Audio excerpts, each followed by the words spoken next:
Hello guys, this is my fourth time recording this video.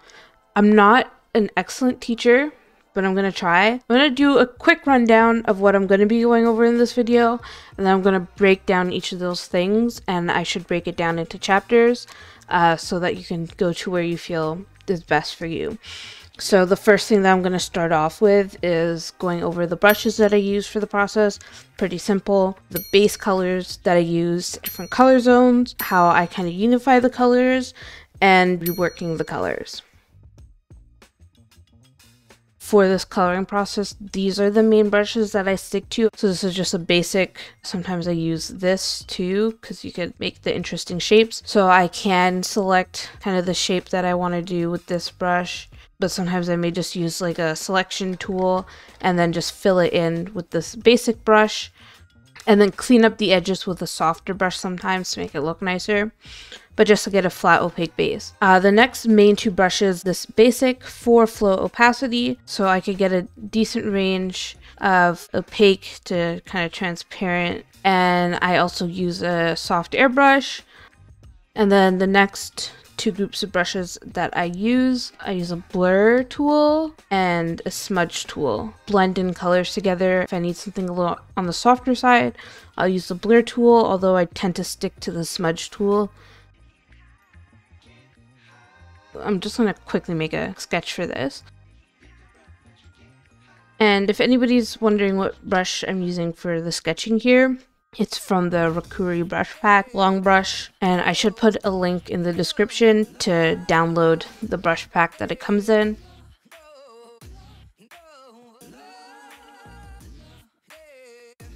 Here I have the basic sketch that I've done for the face, so I've already filled it in and I have the layer locked. And next I'm going to go over the bases. For this process, I find that what I tend to stick to is an orange base. It's very good as a base for like a basic kind of skin tone. But the cool thing about this is because whatever base you choose, that color is going to show up throughout the whole process. If I want something that's maybe darker and cool, I could go with this blue color.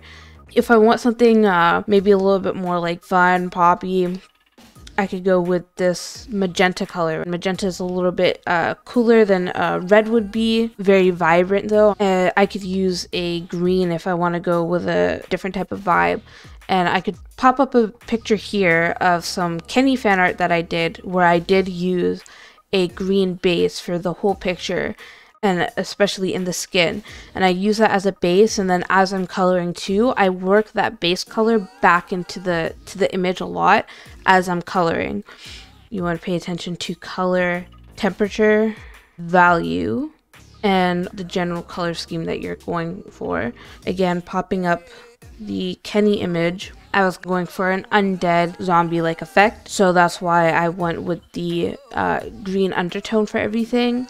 And I did a complementary color palette, red and green. So yeah, pay attention to your color temperature, your value, and the color scheme that you're going for. I'm going to go with an orange for my base. Now that we've kind of talked about the base a bit, I'm also going to quickly bring in color zones. In our skin, a lot of colors show up, especially areas where the blood shows through more, where you could see your veins, maybe shadows from facial hair. So the general zones, red, yellow, and cyan. Yellow, red, cyan, top to bottom here.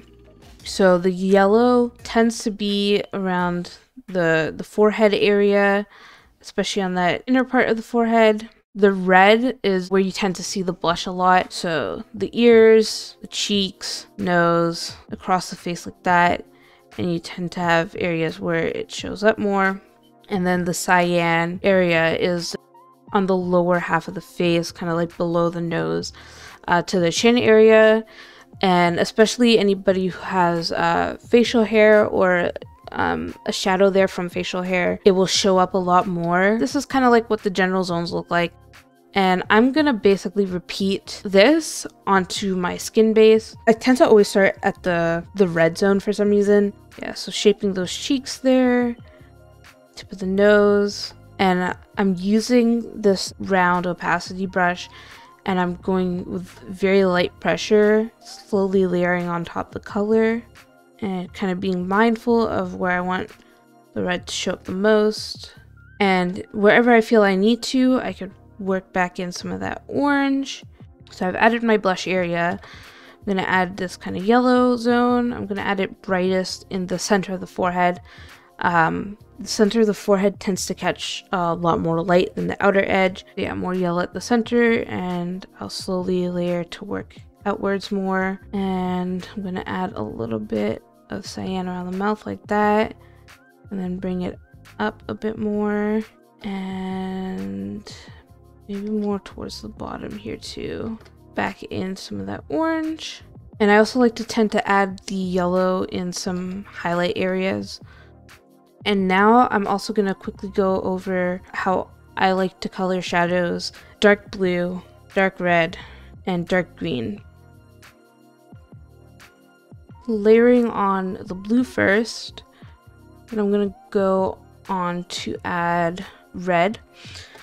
So the red, I'm going to use it as a kind of Terminator color. So I'm going to layer it on top of the blue, but I'm going to make it reach past the blue a bit.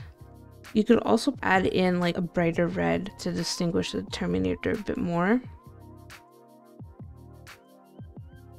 And what I find, and this is a good thing to note, complements tend to make pretty nice browns, especially this darker red and darker green combo I find works pretty well. Red and the green make a pretty decent warm brown. I'm gonna add this green, being sure not to disturb the Terminator. If you need an explanation on what a Terminator is, that edge between a shadow and light area. And maybe I'll add some more dark red over this whole thing. I think it could look a bit more.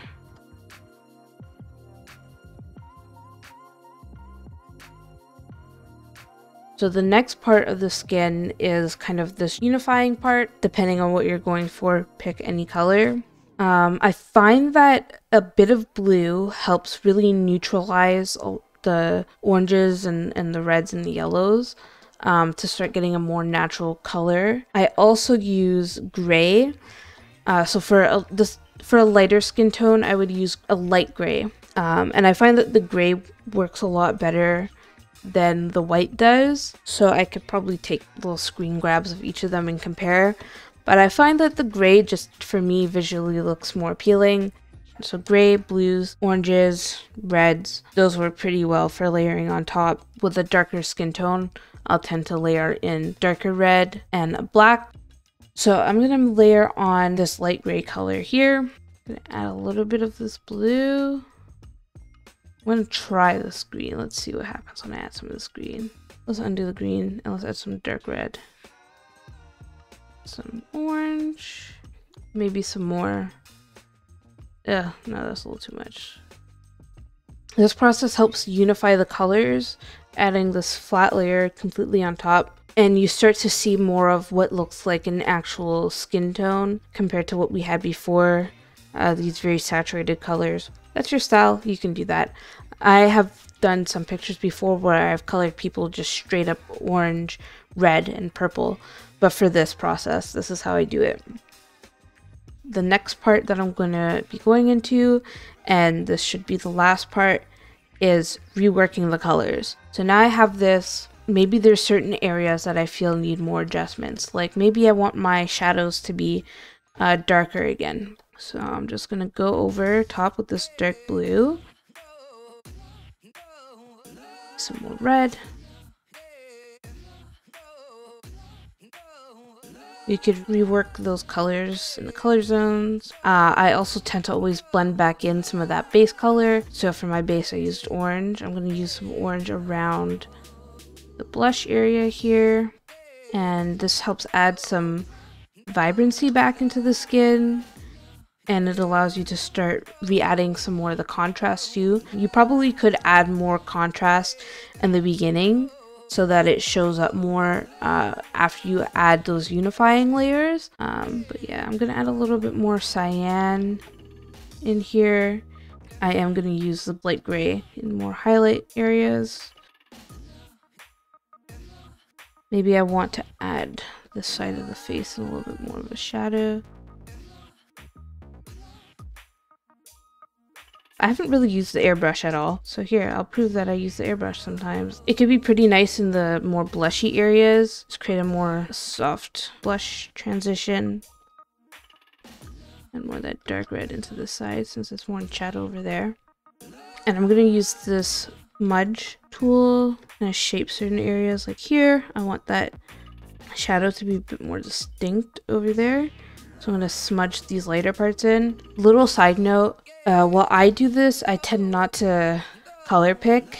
But if there's certain colors in there that you really like, that you want to work into the image, feel free to color pick it and simplify it for yourself rather than, oh shoot, I made this mistake and I want to get this certain color back in there and I have to redo all this work. You don't have to put yourself through that. I put myself through that, but again, you don't have to do that. Yeah, so I'm smudging. I'm also using some of the blur tool in areas where I want it to be a bit softer, but I find like, oh, here, that looks a little too soft. So I undo that and I shape it with that smudge tool. The smudge tool too does have like a bit of softness to it. That's why I especially love this one. I did not go over this, but I'm going to quickly go over the whites of the eyes. Light gray is the best thing, in my opinion. I just layer it lightly first and then maybe harder. And you can kind of let it create a natural shadow if you want. Also rework in a shadow. I also find that adding in the gray lightly too is good. If you want the shadow that's like on a certain side of the face to kind of poke through. So here to kind of compare the colors, because I added it in lightly and I added it a bit more on the light side. But this is what the white of the eye looks like on the shadow area. And this is what it looks like on the not shadow area. So you can see a little bit of a difference. If you want to work back in more of a shadow, which I do, I find that there's not enough contrast there. I'm going to add some of this blue, maybe some of this red, and a little bit of that gray again. So that's better. This is the basics of how I do skin. I'm going to quickly color in the line art and the hair to kind of show how it looks more like in an image.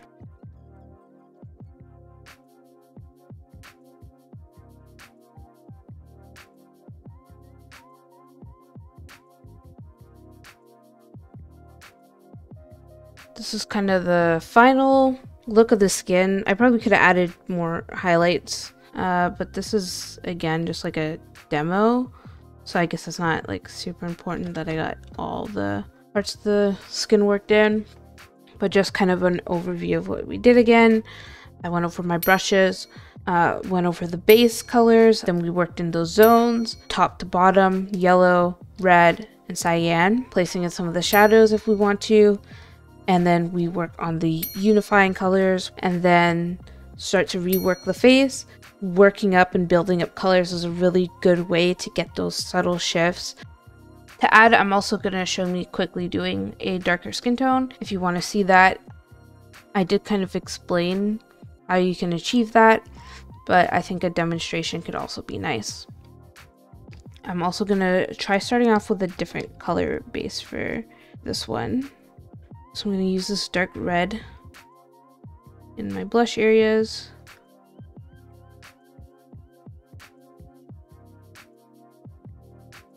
I'm going to add this for my yellow zone, this regular orange. Layer on top with some dark red, some black, and dark blue to neutralize it a bit. I didn't even think about the shadows. I'm gonna do this quickly. Some blue, red, some black.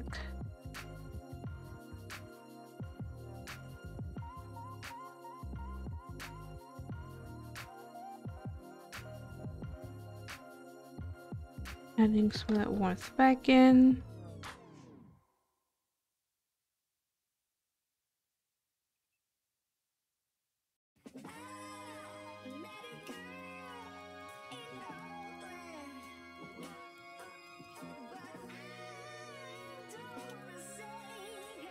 This is my basics on how I color skin. I hope you enjoyed. If you did, you could like, you could leave a comment. Any sort of like critiques or feedback is welcomed. And if there's anything that you guys would be interested in seeing, please tell me in the comments below.